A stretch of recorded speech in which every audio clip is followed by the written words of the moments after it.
Ashley Yang.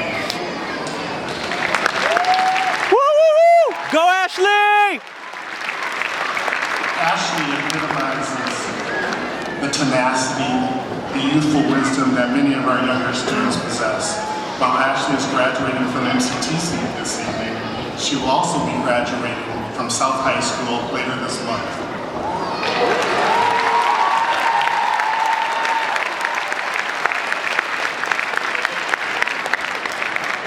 In fact, at 17 years of age, Ashley is likely one of the youngest graduates of both institutions this year. Ashley is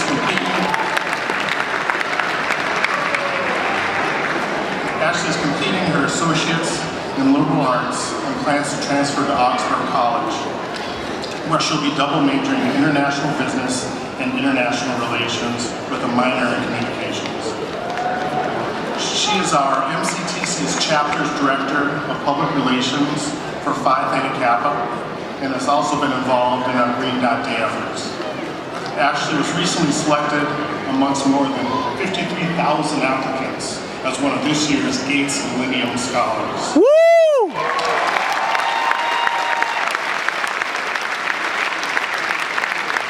Please join me in giving a warm welcome to Ashley and me.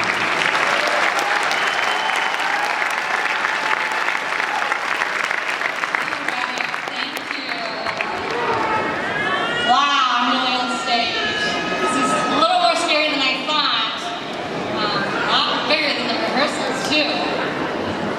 First off, I'm very honored to have been selected to give this speech. So thank you to MCTC and thank you to the speech committee for giving me this wonderful opportunity to share a small part of my story here at MCTC. So, class of 2016. We made it!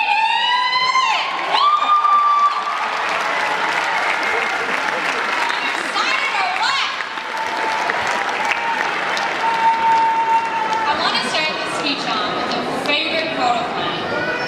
Social reformer and abolitionist Frederick Douglass once said, "If there's no struggle, there is no progress."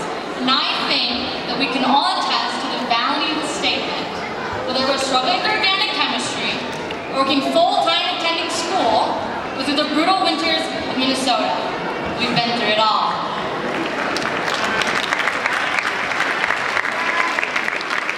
We have become stronger, a more refined, and a more intelligent version of ourselves. So I thank the family and friends who have gathered at this place to celebrate our achievements in class. Thank you. This class of 2016 is a unique class. Something that we have more than any other college is our diverse student body. We come from different backgrounds, from various places throughout the world, and who speak numerous languages, as well as learn alongside people of all ages. And as a result of this, we learn numerous skills that will greatly benefit us in the future. We have gained so much more than a degree.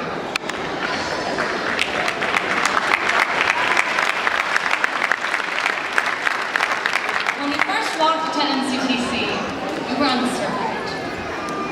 And I'm afraid to tell you that when we walk out of this room, we will face uncertainty once again. I first came to MCTC 2 years ago to do the unchallenging curriculums at my high school. I'm not going to say which one. For those who do not know, speaking here as a 17-year-old post-secondary enrollment option student, or PSEO, will be walking our high school commencement in the next week. Now, I may sound like an overachiever, but do not be fooled. Hard work and persistence is what got me here, and that's what's going to get you anywhere. As a first-generation American child and college student, I can vouch that growing up in two different cultures is a door to many nuisances. Many of you can agree. My parents first came to the United States in the 1980s from Laos to escape the horrors of the Vietnam War. In a home where English is not spoken much, I had to work twice as hard as my American friends just to learn it, as well as learn Hmong at the same time. I think many of you guys have been through that experience as well. And I've taught him the importance of education very early on. But why? It hurts me to say, but I think many of you can relate. When I was 7 years old, the man I once called father said to me, and I quote his very words, "You will never be as good as your sister." And that pain of being put down, it hurts. And I know you know that it hurts too. So since then, I promised myself, at 7 years of age, to be the most successful person to prove him wrong.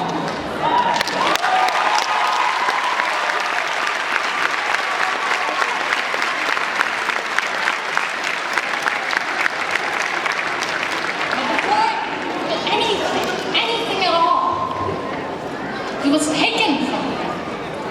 Last semester, my father fell ill and lost the fight to an infection that went viral. Halloween will never be about candies and costumes again, but rather about the loss of an important person in my life who took his last breath at 7:57 p.m. He will never see the daughter he once put down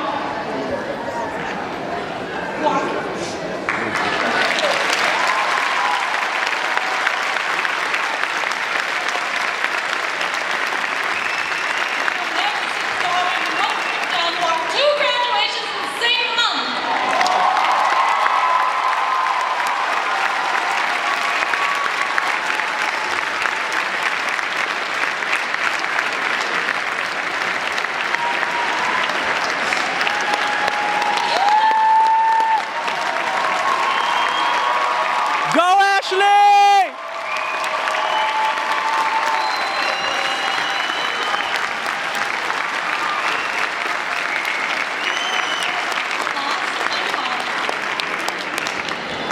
Begs more questions than answers.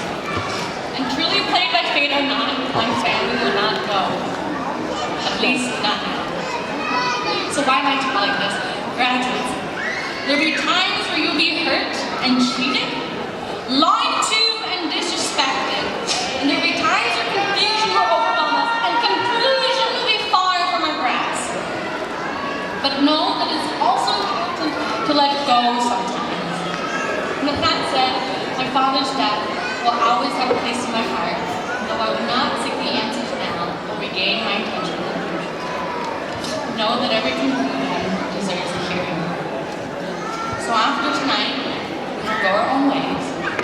Some will transfer to a 4-year institution, while others will migrate into the workforce. Whatever route you take, remember to live a full life. Remember that wealth is temporary and that memories, those are forever.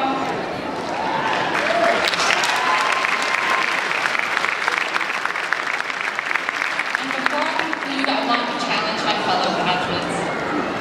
I challenge you to take the skills that you've learned, the connections that you've made, the passions you developed, and the degree that you've earned to do something positive with it. And whether it is tutoring a 3rd grader or developing this false creature named Chewbacca in Hollywood, positive things will only make the world a better place. So as we depart, know that this is not goodbye. Even though we separate today, doesn't mean we cannot go out for dinner tomorrow. And if we're too busy moving forward this thing we call life, at the very least, we will always have the memories and the connections of our time spent with us. Good luck on your new journeys, as I'm sure only greatness awaits. Again, congratulations class of 2016.